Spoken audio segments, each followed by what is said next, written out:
7:32 de la mañana, sigue con nosotros Olga Álvarez, abogada constitucionalista, experta en temas electorales. Hay otra figura que aparece en este mismo contexto electoral, que es Somos Venezuela. Se ha hablado que era una organización que contenía varios sectores que apoyan y militan además junto al presidente Nicolás Maduro y el Partido Socialista Unido de Venezuela. ¿Es Somos Venezuela un partido político? Incluso ya se le dieron los recaudos a la presidenta del CNE, Ibisay Lucena. Mira, hasta donde yo he revisado es un movimiento de movimientos. La propuesta de Somos Venezuela, así como yo la entiendo, no es exactamente la del partido político. Nosotros en el 99 hicimos un cambio incluso constitucional para romper con la partidocracia que existió durante los 40 años anteriores a la constituyente del 99, y se estableció que eran organizaciones con fines políticos. En esas organizaciones con fines políticos entraban las de carácter permanente y las de carácter temporal en su diversidad: grupo de electores, agrupación de ciudadanos, iniciativa propia, partidos políticos en el caso de permanentes, que se rigen por partidos políticos. La propuesta que yo le he escuchado a los dirigentes de Somos Venezuela es que es un movimiento de movimientos. Es decir, no tiene la estructura rígida del partido político, la militancia rígida del partido, sino que es una agrupación, una coordinación de movimientos, que además se nació el MBR. El MBR, la propuesta de Núñez Tenorio era que fuera un movimiento de movimientos y luego se convirtió en partido político.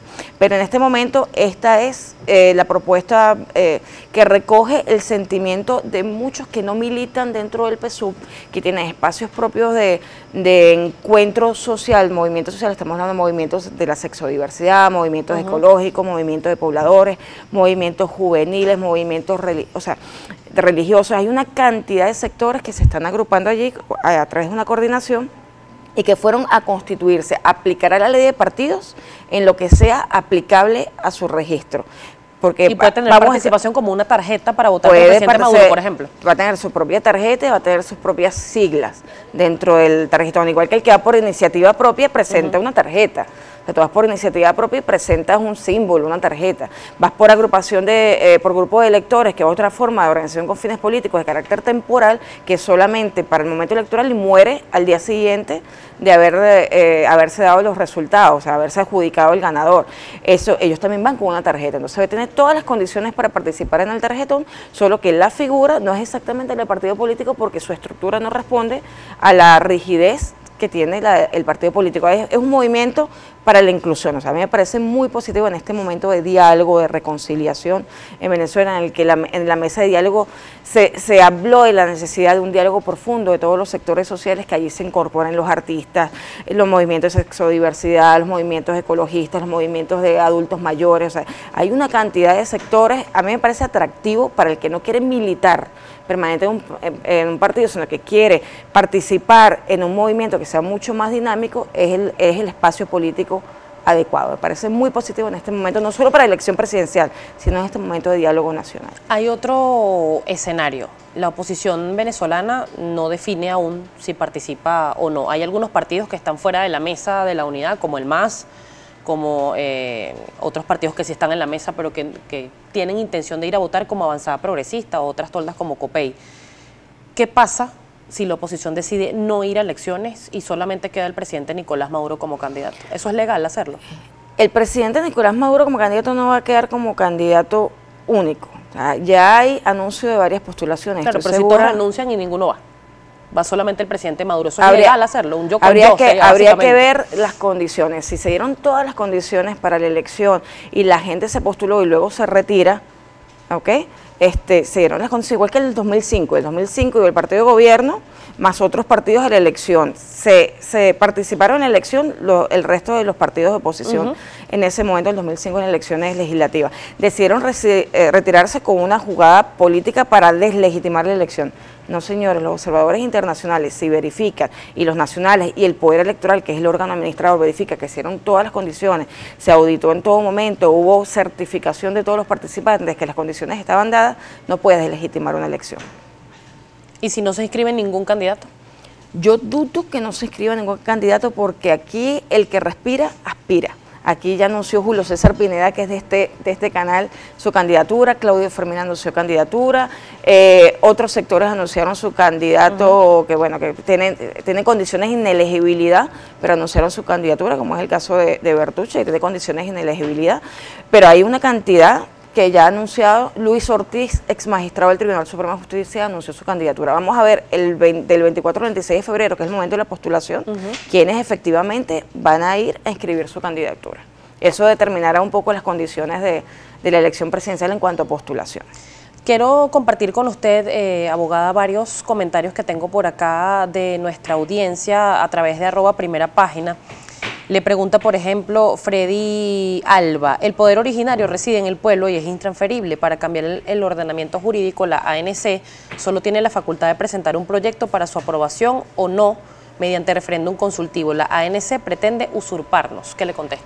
Eso es falso, porque el poder constituyente originario es un poder creador, es un poder del que nace el resto de las ramas del poder público y no necesariamente a través de la finalización del proceso constituyente mediante un texto, un acuerdo político, un pacto político, sino que en ese transcurrir, si hay situaciones que reordenar dentro del Estado, el poder constituyente originario puede reordenarlo. Lo hizo en el 99, lo ha hecho en nuestra tradición republicana, lo ha hecho en otros momentos históricos, lo ha hecho en otros países, lo hizo en el 99, se reestructuró, en este momento se reestructuró el Ministerio Público porque había una situación de impunidad generada por el titular del Ministerio Público, una situación de conductas violatorias de la Constitución y de la ley que era necesario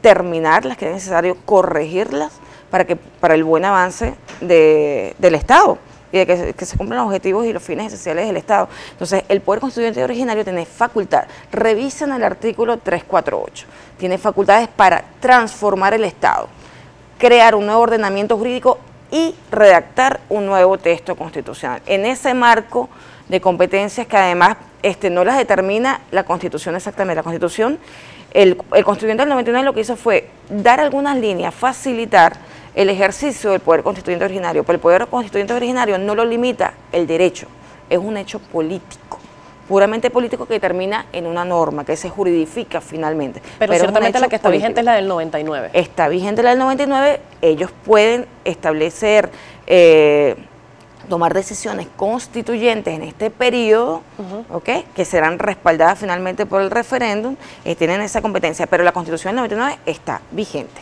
igual que las leyes constitucionales que se han decidido están vigentes. Bien, hay otra pregunta por acá, @rompeolas11 le pregunta, ¿no es suficiente ser venezolano para votar? Hay que ser legal en el país que los hospeda, ¿por qué? Le pregunto. La residencia en el exterior, eso lo tienen además todos los sistemas electorales del continente, los que han ido hacia voto en el exterior. Ese es un debate que se ha dado en todos los órganos electorales, en todos los sistemas electorales del continente, si ir o no, o permitir el voto en el exterior, sobre todo en países donde hay una alta migración, que no era el caso de Venezuela. En este momento sí hay una alta migración, como era el caso de Nicaragua, el caso de El Salvador, el caso de Perú, el caso de Ecuador, Bolivia, se planteaba el tema del voto en el exterior. ¿Qué pasa? Que para evitar fraudes electorales tú necesitas verificar que efectivamente ese que se registra en el exterior está residenciado en el exterior. Son prácticas que se han asumido desde los sistemas electorales del continente. Entonces, por ejemplo, la diáspora que se ha hecho en el último año no pueden participar si no tienen residencia. Se abrió el registro electoral, ellos tendrían que legalizar su situación en el país donde se encuentran. Bien, hay otra pregunta por acá. Daniel Mena le pregunta lo siguiente. La Asamblea Nacional no es reconocida por la comunidad internacional. El próximo presidente se juramentará ante la ANC, por lo tanto tampoco será reconocido. Le pregunto.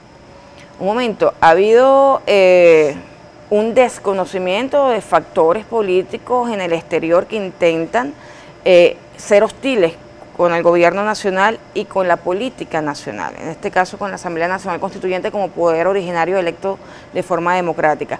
Pero tenemos, por ejemplo, la presidencia del Movimiento de Países No Alineados, son 120 países que respaldan absolutamente y reconocen absolutamente a la Asamblea Nacional Constituyente. O sea, ¿de qué desconocimiento internacional me están hablando? O sea, quizás hay un sector muy pequeño, que puede ser el Grupo de Lima, que está intentando ser hostil con Venezuela, pero ellos no representan el concierto de naciones. En la ONU está reconocido, en el movimiento de no alineados está reconocido. Entonces, digamos que no distorsionemos la veracidad de la información. El Poder Constituyente tiene reconocimiento internacional. En República Dominicana participó en la mesa de diálogo, hay un reconocimiento internacional de ese diálogo que se hizo en República Dominicana. O sea, no es una matriz en la que yo crea y en la que esté convencida, no hay un desconocimiento. Cierro rápidamente por acá con una reflexión que hace el señor Reinaldo Armas, no es el cantante, Armas Padrón, dice aquí, @Armas Padrón. La constituyente únicamente tiene facultad para realizar una nueva propuesta de construcción, la cual será aprobada o no en elecciones. No es para hacer y deshacer los caprichos del presidente. ¿Qué le contesta? Mira, la constituyente tiene unos límites, obviamente. La constituyente no puede hacer lo que le da la gana. Tiene unos límites que son las bases comiciales que estableció el convocante y sobre la cual se votó para elegir a la Asamblea Nacional que llevaría adelante todo el proceso constituyente. En esas líneas está el tema de garantizar la paz, de garantizar la estabilidad económica, de garantizar la inclusión social. Hay una cantidad de elementos que permiten que la Asamblea Nacional Constituyente, en razón de la paz y la estabilidad política, porque ha sido, repito, una petición constante desde hace más de un año de que se adelanten las elecciones presidenciales por parte de un sector que estuvo en un momento dado llamado a la violencia y que volvió al tema político, volvió al espacio político. Y en este espacio político del diálogo, que fue uno de los espacios en los que decidió participar, dijo: queremos elecciones el 22 de abril. Entonces, en base a esa situación de garantizar la reconciliación. ¿Ese acuerdo no se firmó? No se firmó por una de las partes, pero el diálogo se acordó. De hecho, quien redacta el acuerdo, los puntos del acuerdo, son los mediadores, los que estaban allí de facilitadores del diálogo. O sea, hay credibilidad de la comunidad internacional sobre esos puntos del acuerdo fueron efectivamente los que allí se conversaron y allí se acordaron. Ahora, que no se suscribió finalmente no significa que no hubo diálogo, sí hubo diálogo. Y ahora se ha llamado al pueblo venezolano a que suscriba, ya que los representantes de un sector que participó del diálogo no quisieron suscribir, se está llamando al pueblo para que suscriba, porque el acuerdo decidió unilateralmente el gobierno llevarlo adelante. O sea, todas las condiciones electorales que se pidieron, incluso la de observación internacional que ellos llaman calificada, no sé por qué descalifican a los expresidentes de organismos electorales, a los organismos electorales del continente, que son los más calificados realmente. Se está convocando, incluso tengo entendido que el Poder Electoral ha invitado a la ONU a participar con una misión de observación electoral. Muchísimas gracias. Gracias, por acompañarnos.